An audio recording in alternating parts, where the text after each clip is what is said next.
और इस वक्त की बड़ी खबर हम आपको दिखा रहे हैं। अतीक जिस वक्त कोर्ट रूम के अंदर था उस वक्त की तस्वीरें हम आपको दिखा रहे हैं। अतीक और अशरफ ये दोनों भाई गुफ्तगू करते बातचीत करते दिखाई दे रहे हैं। देखिए यही नियति को मंजूर था। 7 दिन के रिमांड पर दोनों भाई भेजे गए हैं। इनसे पूछताछ होगी।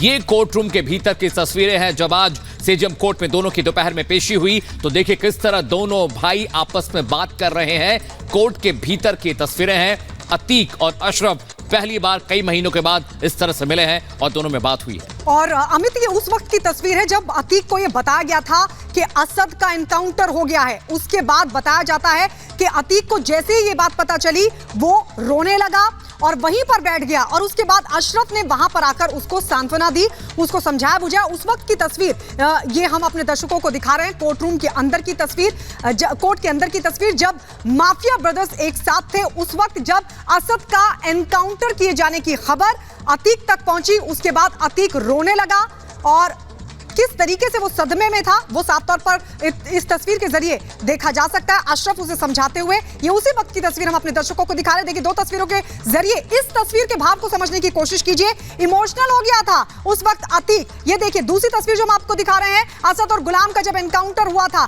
उसके बाद जैसे ये खबर कोर्ट के अंदर पहुंची, जैसे ये खबर अतीक के पास पहुंची, अतीक एकदम से सदमे में आ गया, वहीं पर बैठ गया। उसके बाद अशरफ उसके पास आता है, उसको समझाता है, अतीक रोने लगता है। उस वक्त की तस्वीर हम आपको दिखा रहे हैं एक्सक्लूसिवली। अमित जी हां, देखिए तस्वीरें बताती हैं किस तरह से एक डॉन, एक माफिया का घमंड टूट गया, उसकी हिम्मत अब उसका साथ छोड़ गई। देखिए किस तरह से यूपीएसटीएफ ने बड़ी कामयाबी हासिल की। आज सुबह असद और गुलाम को ढेर किया एनकाउंटर में। उसके बाद जैसे ये खबर पता चली ये डॉन फफक कर रो पड़ा। और बहुत मुमकिन है कि अब टूटने के बाद बहुत सारे राज, बहुत सारी चीजें हैं जो खुलकर सामने आ सकती है। इस बीच एक बड़ी खबर और आ रही है कि अतीक और अशरफ की जो तस्वीरें हम आपको दिखा रहे हैं इस बात को बताती हैं, इस बात की तस्दीक करती हैं कि अब सब कुछ खत्म हो चुका है। और बहुत मुमकिन है गायत्री कि इन्वेस्टिगेशन में अतीक अशरफ टूट जाएं और हर बात का खुलासा कर दें।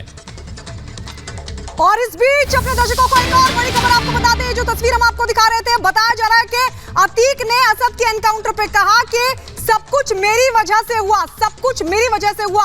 रो रो कर अतीक अहमद ने यह कहा है। अशरफ जब समझा रहा था उस दौरान अतीक ने रोते हुए फफकते हुए यह कहा कि सब कुछ मेरी वजह से हो रहा है। बेटे असद के एनकाउंटर की खबर जब उस तक पहुंची तो किस तरीके से बैठ गया था कोर्ट के अंदर ही, एकदम टूटा हुआ सा दिखाई दे रहा था अतीक अहमद और रो रहा था, लगातार रो रहा था। और अशरफ ने जब समझाया तो अतीक अहमद ने कहा कि सब कुछ मेरी वजह से हुआ है।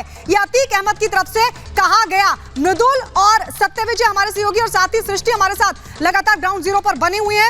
मृदुल, सबसे बड़ी बात है कि अब ये बहुत बड़ी जानकारी मिल पा रही है। सृष्टि हमारे साथ है। सृष्टि, ये कहा जा रहा है कि जो तस्वीर रिपब्लिक भारत दिखा रहा है किस तरीके से अतीक अहमद टूट गया था जब उसको खबर मिली कि असद का एनकाउंटर हो गया और उसने अशरफ से कहा कि ये सब कुछ मेरी वजह से हुआ है। बिल्कुल। देखिए गायत्री, जो तस्वीर आप दिखा रहे हैं कि किस तरीके से अतीक की तरफ से ये कहा गया कि ये सब कुछ उसकी वजह से हुआ जब उसका भाई उसे सांत्वना देने के लिए पहुंचा। लेकिन आपको बता दें कि सबसे बड़ी बात यह है एक मजबूत कानून व्यवस्था किस तरीके से होती है, किस तरीके से होती है और कैसे बुलंद कानून व्यवस्था में कार्रवाई की जाती है। कितना बड़ा माफिया आज वो खून के आंसू रो रहा है और कह रहा है कि मेरे बेटे का एनकाउंटर मेरी वजह से हुआ, क्योंकि ये जमीन जो है वो अतीक ने तैयार की।